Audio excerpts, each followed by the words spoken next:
May love pour through our souls. May light flower in our hearts. May warmth radiate our bellies. May purity shimmer in our bones. May kindness resound in our voice. May clarity shine through our mind. May solace abound in our lives, touching all who we meet. May solace abound in the world, bringing all beings into perfect union. Welcome to the Tricksters. The Tricksters. The Tricksters are all about anomalies. Anomalies. You know, life, the universe is filled with anomalies. Glitches in the matrix. Gaps between the atoms. Unexpected events that ruin the nice, neat pattern. These are the trickster archetypes, the threshold archetypes.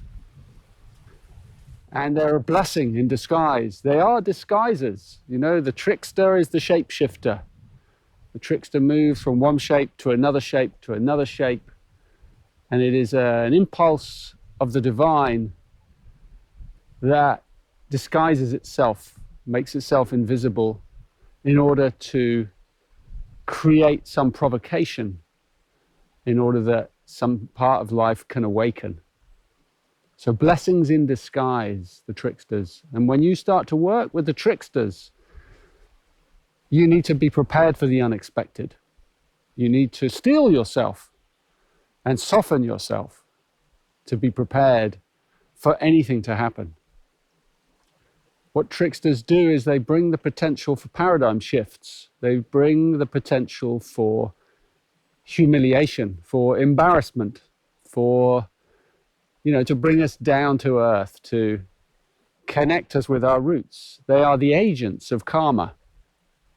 They're the manifestations of the law of karma. So whenever a human gets a bit too big for themselves, a trickster will step in as an agent of the whole and will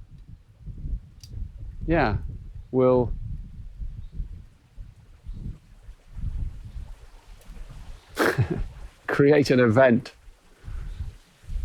that changes things. And how we respond to those events is completely up to our evolution. So success is a classic. Success. Great teacher Osho came up with this wonderful one-liner. Success has failed. That's what he says. Success has failed. Success has failed. I love that. Because what it shows us is that in our world, particularly in our modern Western world or everywhere actually now, everyone's obsessed with being successful. And yet those who become very successful are no happier than anyone else.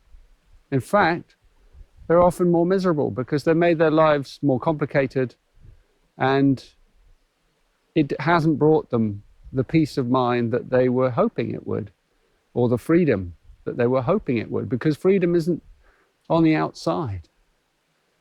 Not always. True freedom is on the inside. So success has failed. It has failed. It has shown us, it is showing us constantly that it isn't what we're looking for. There are many, many people now who I meet in this spiritual realm of teaching who have been hugely successful and have then realized, oh my God, I'm miserable, and have left that world and are seeking meaning and become teachers of truth, in that search. So it's a great, the tricksters are levelers. They level us all. They level the playing field. You know, they bring us all back to equilibrium. They also say, if you are involved with a sacred knowledge, like this Gene Keys knowledge or the dream arc, it's a sacred transmission, it's a wisdom transmission, it's sacred. And if you take it out there in the service of your greed only, the tricksters will get you. They will get you. They will nail you. You know, and if you are a hypocrite, you know, so if you're speaking one truth and then behind closed doors, you're acting out something else, the tricksters will nail you.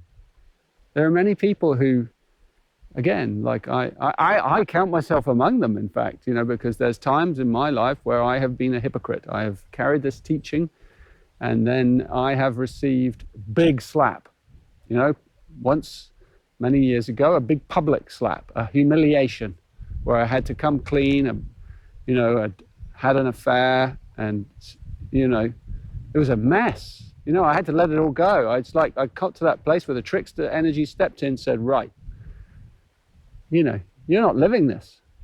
So I had to come clean with everyone. And that was I was ready to let everything go and just go and be, you know, farmer's lad, you know, whatever. You know, you have to let it all go. The tricksters test you. They say, are you ready to let go of everything? If you are, maybe you can keep it. And they test us from the fringes, always. They come in through other people, rogues, mavericks, these anomalies, you know, these people, these vagabonds, challengers, I call spiritual snipers. You know, they test us. They shoot at us from the undergrowth, but you can't find them. So you can't even have a fight with them. You can't even like go, come on, because they're gone. It's the trickster energy. It uses all kinds of sneaky routes to test you, to test your mettle, to test whether you're embodied. Are you embodying this wisdom? Are you going to go out and teach pausing and slowing down? And in your private life, are you living that? Or are you stressed and kind of behind closed doors, you're a different person? Tricksters will get you. Oh yeah. Always the unexpected. So when you work with these tricksters, understand that everyone is an agent for the trickster energy. And sometimes we see it we interpret it as injustice, or we interpret it as cruelty or arrogance. And whatever we interpret it as, it is the trickster energy coming at us to test us. Can we respond graciously to that energy? And remember, it's an energy. The energies inhabit the beings. You know, so someone comes at you with an energy, and they may never have done that before, but the energy came into them. They reacted to something you said or did, or just your presence, or your face, who knows, or your color, or anything. And then this force comes at you. And it's the trickster energy that has shape-shifted into that person in order to provoke you and test you. But it's not them. It's not personal. You have to realize that. It's not personal. You know, these energies are just energies. They're not the people. So if we take it personally and we get all into like blame and, you know, you did this, you did that, that person's bad, that person's this. It's the energy in the person.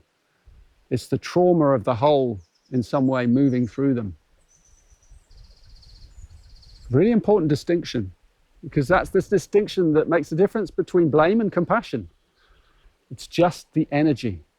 And then you don't have to blame the person. You're like, it's testing me. What is needed here? Compassion, boundaries, a sword, compassionate sword, kindness, listening, perhaps a bit of all, gentleness, tenderness, perhaps a bit of all of those. So, you know, tricksters are epic, they're amazing, but they make us feel very uncomfortable. They make us uncomfortable. That is their purpose, to make us uncomfortable. in many different ways. So you're going to get dirty as you explore the tricksters. You're going to get dirty. You're going to be surprised.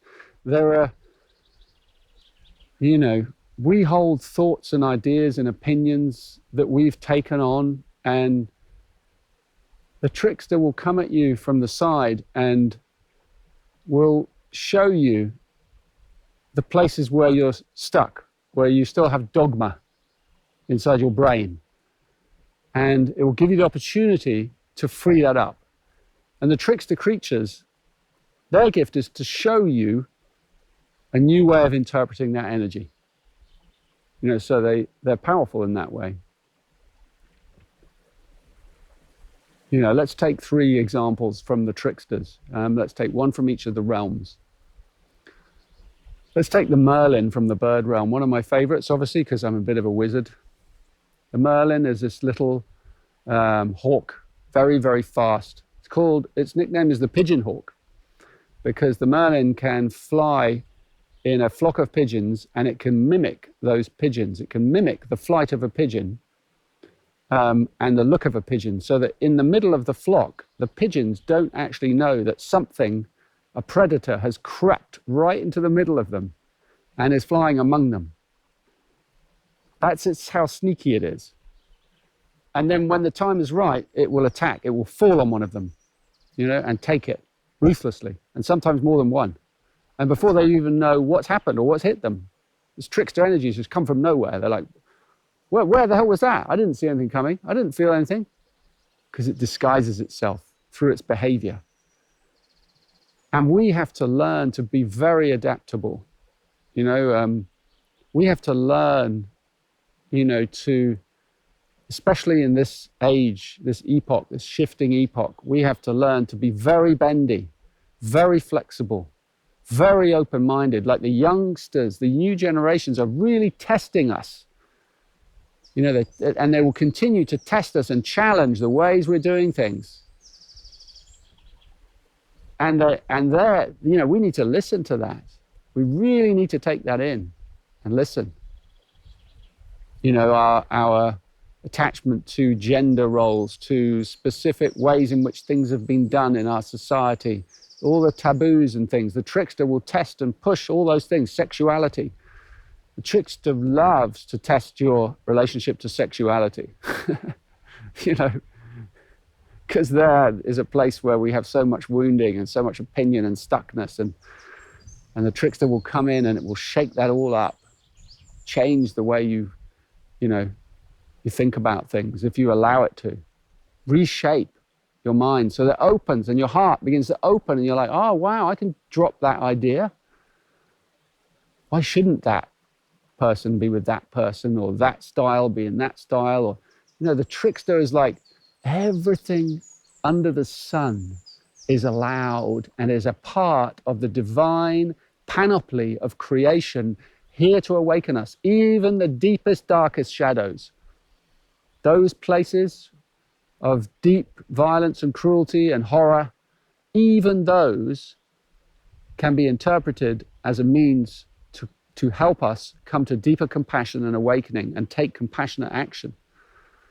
And this is a really good question, because compassionate action needs to come from an open heart rather than from a worried heart. A warrior heart rather than a worrier heart. Yeah, so tricksters are powerful, and the Merlin is powerful. It brings the vision of that invisibility, so that we ourselves get to play sometimes the shapeshifter. And yet if our pride gets the better of us in some way, we get a slap. And it's really interesting. It's like, when you get a slap from life in some way, you really have to ask yourself, what was the action that created that reaction? And sometimes it's in a completely different category of your life, but the slap has come from over here. So you have to look at your whole life and go, well, what did I do? Was there a thought pattern I hold that gave rise to that action? You really have to contemplate, and you will. If you contemplate it, you'll eventually go, oh, it's that. That's what it is. And now I get why that reaction came. Oh, what a gift. I need to open my heart, open my mind. Anomalies. Look for anomalies. In the world, there are many people who don't fit in, who are outcasts who, in some way, who test us, who are on the fringes. And they're really to be listened to and to be, you know, they often, the trickster energy often moves through them. And sometimes it moves also through the people we least expect it to. So that's the Merlin. In the mammals, let's take the raccoon. The raccoon, I love the raccoon because the raccoon, the bandit, you know, with his bandit eyes. And he's well known for a paradoxical nature because he is a thief.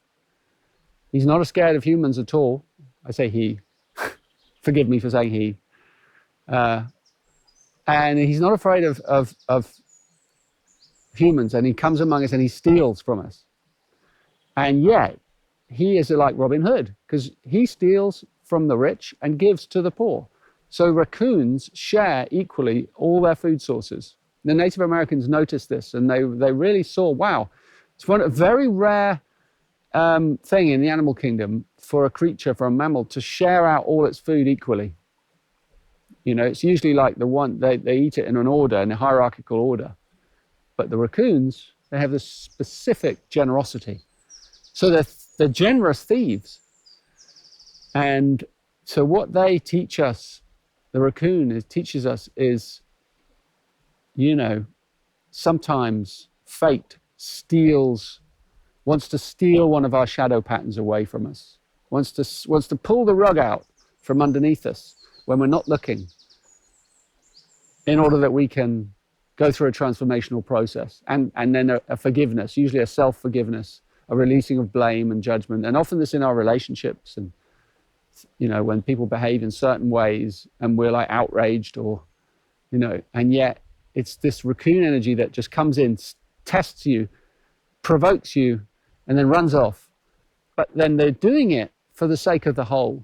So as we learn, and we learn to let go of our, you know, of our things and of our negative, our shadows, and transform them, we become a better person. Our heart becomes open and all those things. But then we have to put all of that love into service to others. If we just take it for ourselves, again, we're going to get slapped. You know, if we start amassing our wealth, it's going to form a heaviness in us that's then going to backfire.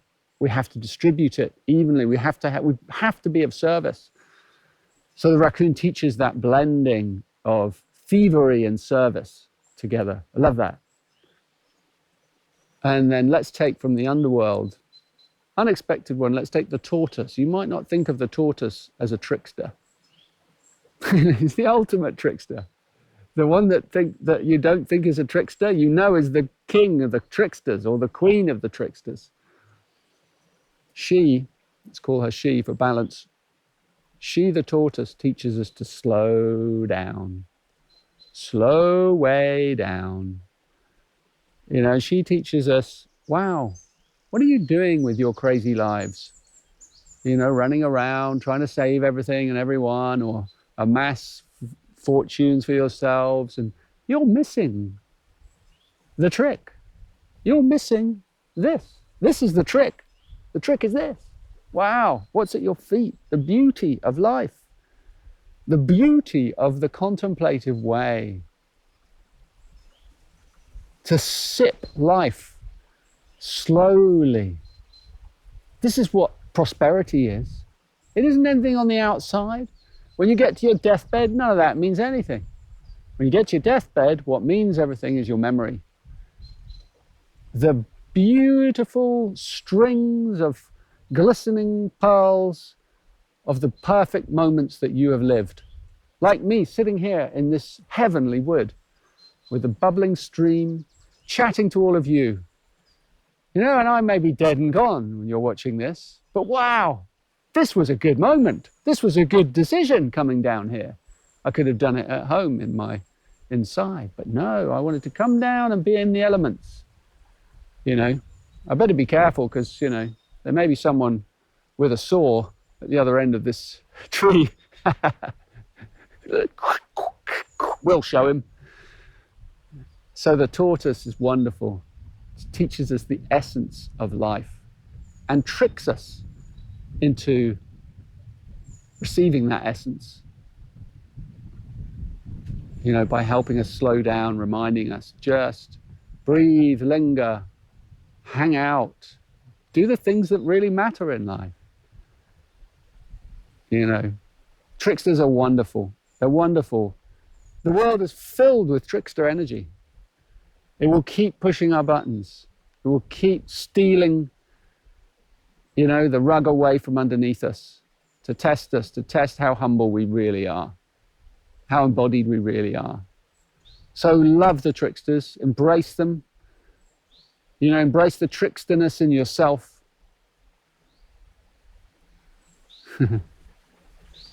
Just enjoy yourself as you explore this module. And when you find a trickster that really sings out to you,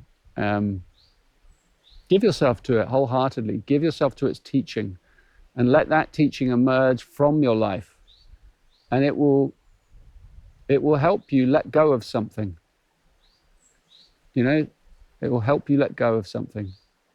And that could be an extraordinary gift. So yeah. Woo-hoo! Enjoy the tricksters. May love pour through our soul. May light flower in our heart. May warmth radiate our belly. May purity shimmer in our bones. May kindness resound in our voice.